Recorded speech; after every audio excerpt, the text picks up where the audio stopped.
Hello, I'm Father Joe Roesch of the Marian Fathers of the Immaculate Conception. Thank you for joining us as we continue with our year-long journey, reading the diary of St. Maria Faustina Kowalska from beginning to end. Today we take up from where we left off, beginning with diary entry number 1506. O incomprehensible God, my heart dissolves in joy that you have allowed me to penetrate the mysteries of your mercy. Everything begins with your mercy and ends with your mercy. All grace flows from mercy, and the last hour abounds with mercy for us. Let no one doubt concerning the goodness of God. Even if a person's sins were as dark as night, God's mercy is stronger than our misery. One thing alone is necessary, that the sinner sets ajar the door of his heart, be it ever so little, to let in a ray of God's merciful grace, and then God will do the rest. But poor is the soul who has shut the door on God's mercy, even at the last hour. It was just such souls who plunged Jesus into deadly sorrow in the Garden of Olives.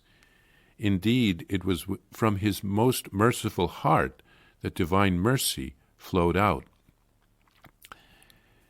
January 21st, 1938. Jesus, how truly dreadful it would be to suffer if it were not for you. But it is you, Jesus, stretched out on the cross, who give me strength and are always close to the suffering soul. Creatures will abandon a person in his suffering, but you, O Lord, are faithful.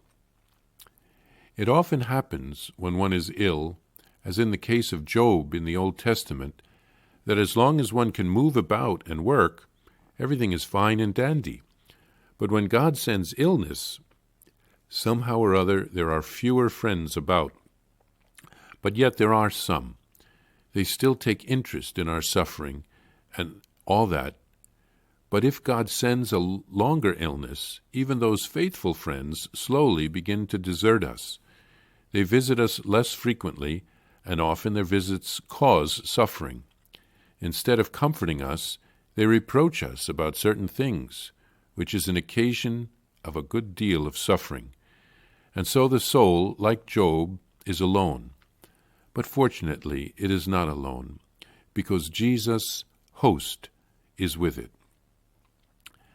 After having tasted the above sufferings and spent a whole night in bitterness, the next morning, when the chaplain, Father Theodore, brought me Holy Communion, I had to control myself by sheer effort of will to keep from crying out at the top of my voice, "Welcome, my true and only friend."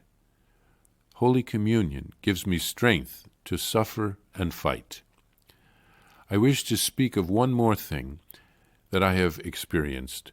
When God gives neither death nor health, and when this lasts for many years, people become accustomed to this and consider the person as not being ill. Then there begins a whole series of silent sufferings.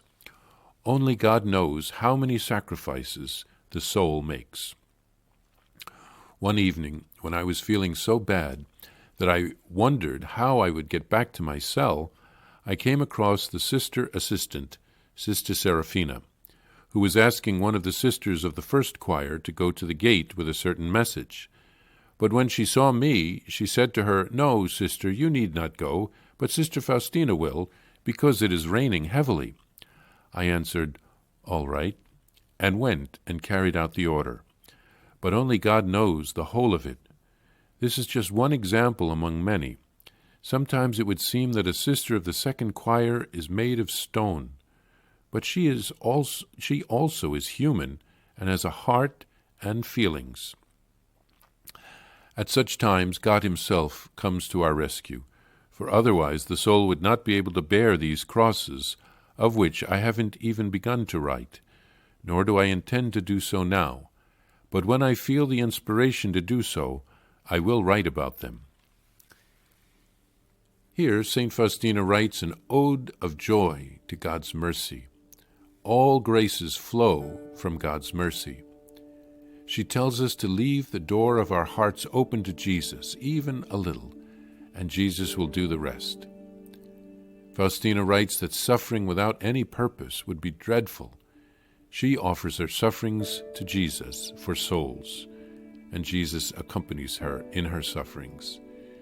She writes of other souls abandoning the sick, like Job experienced in the Old Testament.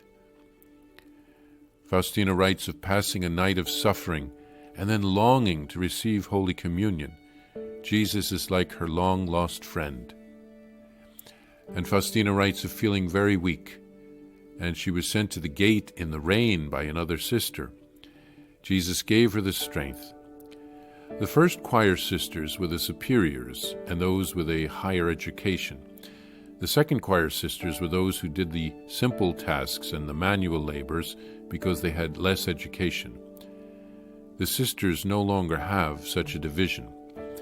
The footnote says that Sister Serafina was a good sister who was probably not showing favoritism to the first choir sister over Sister Faustina. Sister Faustina was probably already wet from the rain, having gone from one building to another, and Sister Serafina probably had no idea how weak and sick she was at that time. Faustina does make the point that we are all human, that we all have dignity, and no one should be treated like an object.